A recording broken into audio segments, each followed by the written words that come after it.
Now y'all see why I'm trying to get out this motherfucking contract.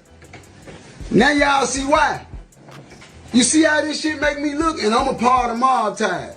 Now I gotta walk in places and they be like, who is that? That's Finesse. They be with Junior and them. No, I don't.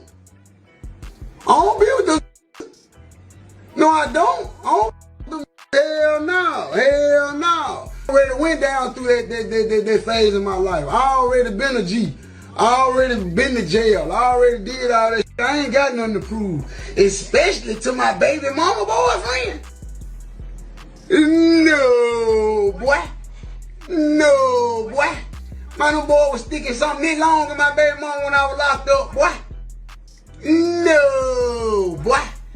No, boy. You thought I was finna get out and beef with them niggas? No, boy. I was finna get out of jail and be beefing with them, putting that meat rob in my baby mama? No, boy.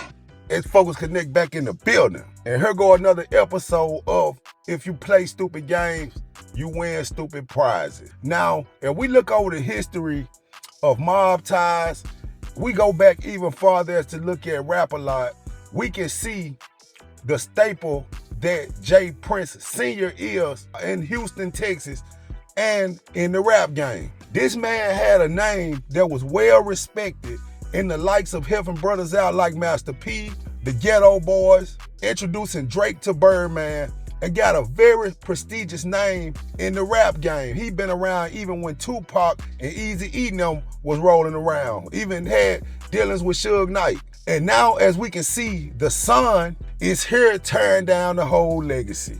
The history of J. Prince Jr. goes back to him beefing over a female with Trey Songz. And I think that female was Tommy Lee. The female that we know is known to get around. She pretty much a street female too, and probably ain't taking none of these guys serious. She just having a good time getting what she can get out of these situations. We look at the situation that took place with Takeoff, his name being involved. The guys that he was with, somebody in that camp was one of the people that fired the shot that took Takeoff's life. Then we saw a situation with Duke the Jeweler, where he was side by side with Duke the Jeweler, and he said he never met Duke the Jeweler before in his life. He don't know nothing about this situation. And honestly, I kind of believe him in this situation, because sometimes when you at certain situations and certain events going on, when you talking about gambling, shooting dice, you have a lot of people that'll be sitting on the sideline waiting to hit a lick. Everybody in the dice game ain't got no money. And when you looking at these people that's around as your security, they may be protecting you, but now if they see a lick they can hit, a lot of times these people will hit their lick. I'm just looking at the energy that's put around J. Prince Jr. and the fact that dude got bad luck. And for me to see the Ben 10 situation, I really thought that was an isolated incident. But when I saw that J. Prince Jr. was right there in the middle of everything, we all know what went on and took place right then, because there's no way Ben 10 in the NBA Youngboy camp would even know who this JR guy is enough to have beef with him. But as people went down their rabbit hole and found a lot of these different videos of J. Prince Jr. trying to prove dominance over this guy with his baby mama. Now, I saw a video online of J. Prince Jr. was sitting in the car with the girl, pretty much taunting this JR guy from Detroit as if he won a prize. Had her kissing on his arm and she smiling on the side. And when you see female playing games like that, you gotta know on their side of it, it's all about being around people with money and people with power, people that get a certain type of respect. A woman like that, man, she'll get with the next dude that's a bigger dog than J. Prince. And that's why I think a lot of us men miscalculate the motives of these women, man. These women are a lot smarter than we give them credit for. These women move very strategic.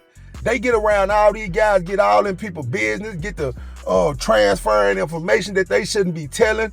And if you move on with the next guy and you know you have a child by your ex, it's no way none of these situations should coincide. It's no way a baby daddy should be beefing with whoever else the baby mama with. I don't know what that went on behind the scenes. I don't know what this JR dude may have done to J. Prince Jr. I don't want to say nothing 100% because some dudes are tender.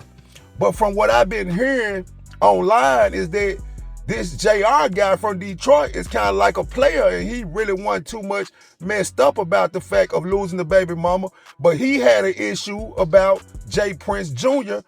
putting hands on his kids, disciplining his kids. If that's true, then I can understand why the JR dude would have an issue with J. Prince Jr., but I don't see no reason why J. Prince Jr. would be upset or be mad about anything, because you won the lady, so you got the prize. So how are you trying to exude dominance over a situation with this man's kids as well? See, as a man, I done been with plenty of ladies with kids, and if I have an issue with something they kids got going on, my voice have been enough for me to get the respect.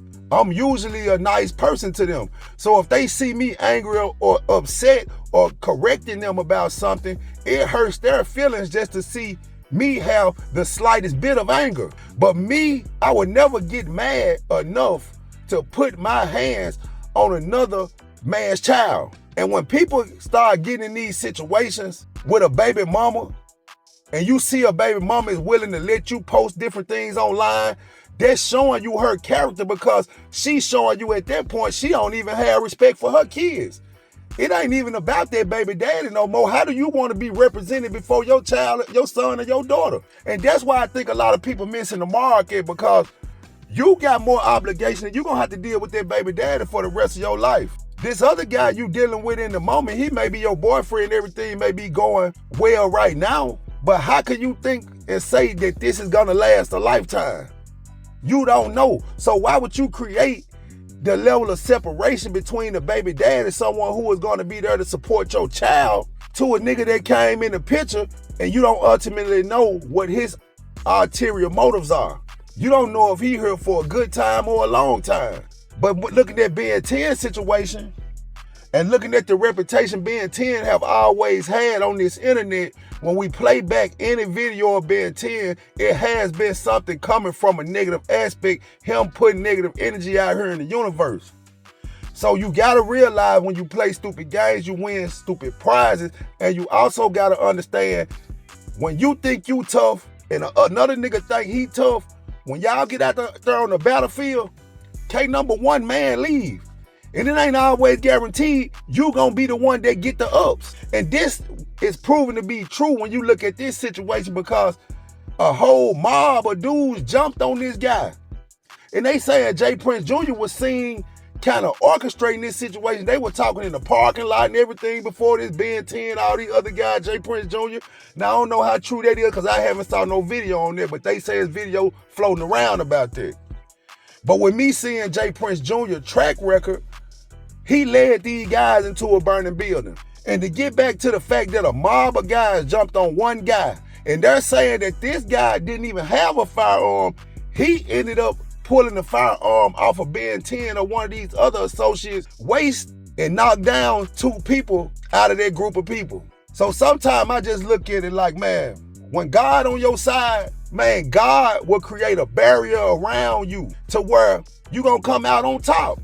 Because if you see that situation, you wouldn't think there's no way that JR dude would have came out on top in this situation. The way they was swinging on that dude, stomping on him. That dude actually took a pretty good beating the way it looked, unless they were missing a lot of them punches. But this one guy, he was swinging so hard, it looked like he was throwing hammers. But J. Prince Jr., he tarnishing the brand and the reputation that his father worked so hard to create. When you getting online, having beefs and posting different things about a female and beefing with niggas over females who really is beneath you based on the status that you have in the game, coming up under your father, you being a boss of mob ties. But I heard somebody say something, and it was a very wise take on it. All bosses are not leaders. And we've seen time and time again where J. Prince Jr. is not a leader. Dude is a clown. And the sad part about it is he's ruining the reputation of what his father built, chasing skirts, running behind females that come a dime a dozen. And if another nigga come along with more of a bag than you have, she'll be on the internet kissing another nigga arm, laughing and pointing at you. But them niggas that's in that camp with NBA Youngboy, they can't blame nobody but they self. I see them niggas mama getting online And NBA Youngboy mama even got online and was talking about how she gonna ride with her folks and all this and that. And then when you see the people, the mothers coming, we see right then and there that these boys never stood a chance. Jay Prince may have moved a certain way, but he knew how to cover his tracks. It wasn't no internet around. Everybody wasn't recorded. And he had a strong team around him to keep him insulated from a lot of different things. But when you look at all of these different recordings, every time they got some footage of Junior, Jay Prince Jr., on footage of all these incidents where, nigga, you the one that sent somebody out and then you coming out unscathed. So now I'm understanding why the feds is on them right now. When Wack 100 posted that call online that the feds called him and asked was he in danger, that was bigger than this situation Wack 100 was talking about. That was just another piece to the puzzle of what the puzzle they already putting together on Jay Prince. And now his son got so much negativity going on with what he's representing, he giving the feds the icing on the cake. But hopefully all this stuff that he doing, it ain't tied back to Jay Prince Sr. in no type of way, man, because from what that man built to build his legacy and the moves he made, the relationships he made, the fact that he's got to pretty much infinite status in the rap game, it might be wise for him to just cut his son off. That's that on that. Whatever you gonna leave him in inheritance, leave him that. But man, I cut him off because that guy's a crash dummy. I'm out.